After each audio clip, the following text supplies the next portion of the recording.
શાંતિથી બેઠા છીએ. હવે માત્ર 10 મિનિટ ભગવાનના નામ પર 10 મિનિટ પ્રભુનું જન્મ વાંચન. આજે સન્ડે, આજે વન ડે અને આજે હોલિડે. કેટલો મજાનો પવિત્ર દિવસ. મારા પ્રભુનું દેવલોકમાંથી કૃષ્ણની કુક્ષીએ અવતરણ થયું અને એ જ પ્રભુ 9 મહિના 7.5 દિવસ પછી જ્યારે આ પૃથ્વી તલ ઉપર પહેલું પગલું માંડવાના હોય, તમે વિચાર કરજો. કોઈકનું અસ્તિત્વ એવું હોય કે જ્યાં આવે ત્યાં હાશકારો થાય, અને કોઈક વ્યક્તિનું અસ્તિત્વ એવું હોય કે જ્યાંથી જાય ત્યાં હાશકારો થઈ જાય. આપણે કેવા છીએ એ આપણને ખબર નથી, બીજાને જ ખબર હોય કે આપણે કેવા છીએ. પણ મારા પ્રભુ ત્રિશલા મહારાણી કુક્ષીથી અવતરણ કરી રહ્યા છે. પ્રભુનું જન્મ વાંચન. ત્રિશલા મહારાણી 9 મહિના અને 7.5 દિવસ ગર્ભને ધારણ કરે છે. ત્રિશલા મહારાણીને અલગ અલગ પ્રકારના દોહલા ઉત્પન્ન થાય છે.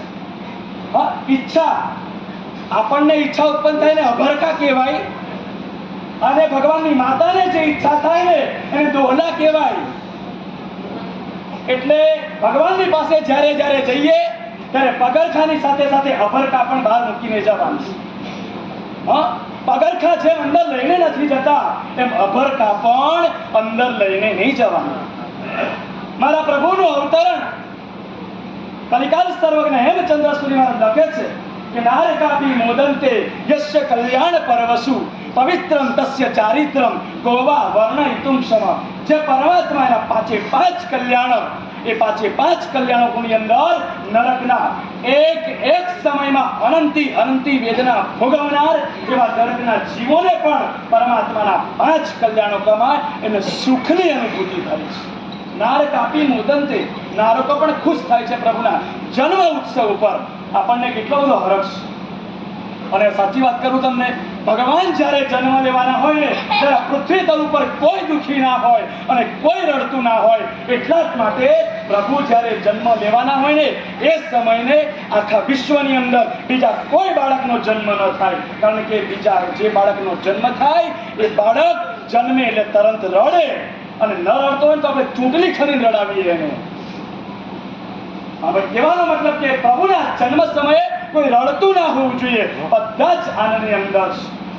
પૂર્વના 3જા ભવે એ નંદન ઋષિના ભવની અંદર ભાવના ભાવી સવી જીવ કરું શાસન રસી, અને એ જ સવી જીવ કરું શાસન રસીની ભાવનારો આત્મા જ્યારે સર્વ જીવોનો ઉદ્ધાર કરવા માટે આ પૃથ્વી તલ ઉપર આવે છે ત્યારે આખી સૃષ્ટિ એના સ્વાગત માટે તૈયાર થઈ ગઈ છે.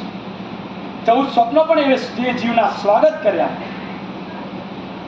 પૃથ્વી કાય પણ એ પ્રભુનું સ્વાગત કરવા માટે તૈયાર થઈ ગયો છે. પૃથ્વીની અંદર, પર્વતોની અંદર ધન ધાન્યની વૃદ્ધિ થઈ ગઈ છે. સુવર્ણ, હીરા, માણેક, મોતી આ બધું વધવા લાગ્યું જમીનની અંદર.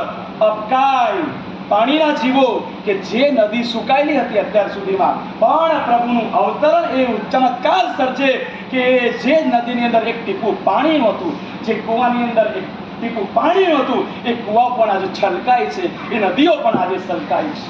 પૃથ્વી કાય અબકાય તેવું કાય સરસ મજાનો અગ્નિ આ પૃથ્વી તલ ઉપર વિચરી રહ્યો છે. ક્યાંય કોઈ દાવાનળ, ભય, ભયંકર આગ કશું જ નથી. કારણ કે પરમાત્માનું સ્વાગત કરવા માટે વાવુકાય મંદ મંદ મંદ મંદ પવન વાઈ રહ્યો છે. એ ક્ષત્રિય કુંડ જામનગર છે, એની અંદર તો મંદ મંદ મંદ પવન વાઈ રહ્યો છે. આપણું ક્ષત્રિય કુંડ ગ્રામનગર છે, એટલો મંદ મંદ મંદ પવન વાય છે કે નહીં? કેવી મજા આવે બધાને, ઠંડુ લાગે છે. આ ભગવાનનો પ્રભાવ છે. બાકી મંડપમાં બેઠા હોત અત્યારે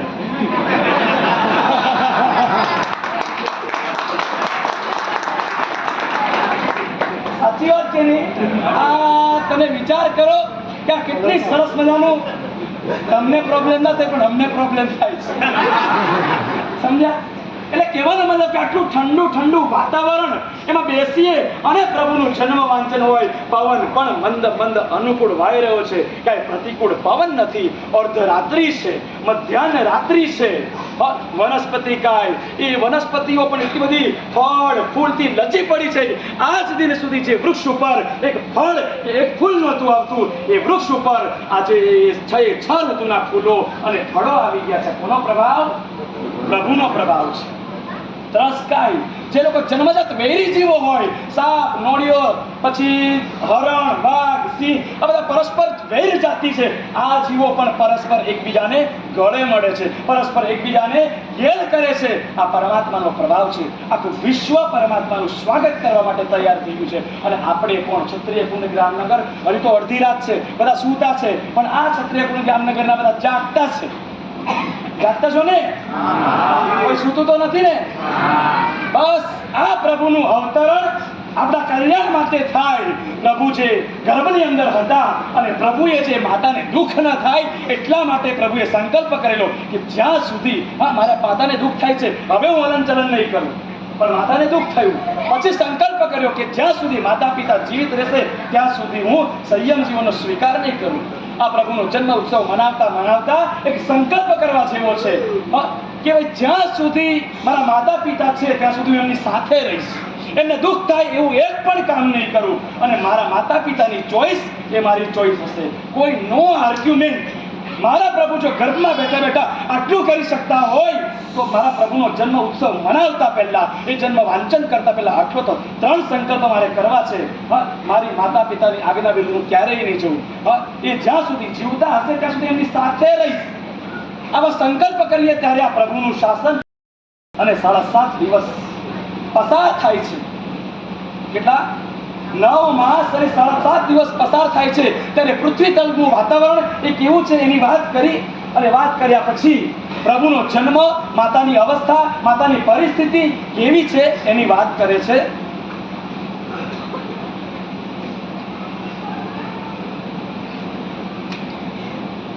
તેણમ કાલેનમ તેણમ શ્રમણેનમ ભગવાન શ્રમણે બધુંમાં આવી રહે. સે ચેતિ મહાણમ પડમે માસે દુજ્ય પક્ષે ચિત્ત શુદ્ધે તસણમ ચિત્ત શુદ્ધસ્સ તેરસ દિવસેણ નવણમ માસણમ બહુ પરિપૂર્ણાણમ અધ્યક્ષમાણમ રાયંદ્યણમ વિકંતાણમ. ગર્ભનું પરિપાલન કરતા કરતા 9 મહિના અને 7.5 દિવસ પરમાત્મા ગર્ભની અંદર રહ્યા. હવે એક નાનકડી વાત કરે છે અહીંયા કે કયા કયા પરમાત્મા માતાની કુક્ષીમાં કેટલા મહિના અને કેટલા દિવસ રહ્યા એની વાત કરે છે. કે ઋષભદેવ પરમાત્મા 9 માસ અને 4 દિવસ, અજિતનાથ પરમાત્મા 8 મહિના અને 25 દિવસ, સંભવનાથ પરમાત્મા 9 મહિના 6 દિવસ, અભિનંદન સ્વામી 8 મહિના 28 દિવસ, સુમતીનાથ પરમાત્મા 9 મહિના 6 દિવસ, પદ્મપ્રભા સ્વામી 9 મહિના 6 દિવસ, સુભાષનાથ પરમાત્મા 9 મહિના 19 દિવસ, ચંદ્રપ્રભા સ્વામી 9 મહિના 7 દિવસ, સુવિધિનાથ પરમાત્મા 8 મહિના 26 દિવસ, શીતલનાથ પરમાત્મા 9 મહિના 6 દિવસ, શ્રીનાથનાથ પરમાત્મા 9 મહિના 6 દિવસ, વાસુપૂજ્ય સ્વામી 8 મહિના અને 20 દિવસ, વિમલનાથ પરમાત્મા 8 મહિના 21 દિવસ, અનંતનાથ પરમાત્મા 9 મહિના 6 દિવસ, ધર્મનાથ પરમાત્મા 8 મહિના 26 દિવસ, શાંતિનાથ પરમાત્મા 9 મહિના 6 દિવસ, કુંદનાથ પરમાત્મા 9 મહિના 5 દિવસ, અરનાથ પરમાત્મા 9 મહિના 8 દિવસ, મલ્લીનાથ પરમાત્મા 9 મહિના 7 દિવસ, મુનીશ્વર સ્વામી 9 મહિના 8 દિવસ, નવીનાથ પરમાત્મા 9 મહિના 8 દિવસ, નેમિનાથ પરમાત્મા 9 મહિના 8 દિવસ, પાર્શ્વનાથ પરમાત્મા 9 મહિના 6 દિવસ અને ભગવાન મહાવીર સ્વામી 7.5 દિવસ પરિપૂર્ણ થયા. ત્યારે ત્રિશલા મહારાણી પડમે ચંદ્ર યોગી સોમાસુ દિશાસુ પ્રીતિમેરાસુ વિશુદ્ધાસુ જયેસુ સર્વસવણેસુ પરિણપદંસુ ભૂમિ સપ્પિંસી મારુયંસી ભાવયંસી નિફ્ફમણિયંસી કાલયંસી પમુય પક્લિયંસી જણમણિયંસી વર્તાકાળ સમયમ્મી અતુત્તરાય નખત્રિણામ. હું સંસ્કૃત બોલું છું. ગુજરાતી બોલ્યા પછી તમારે બધાએ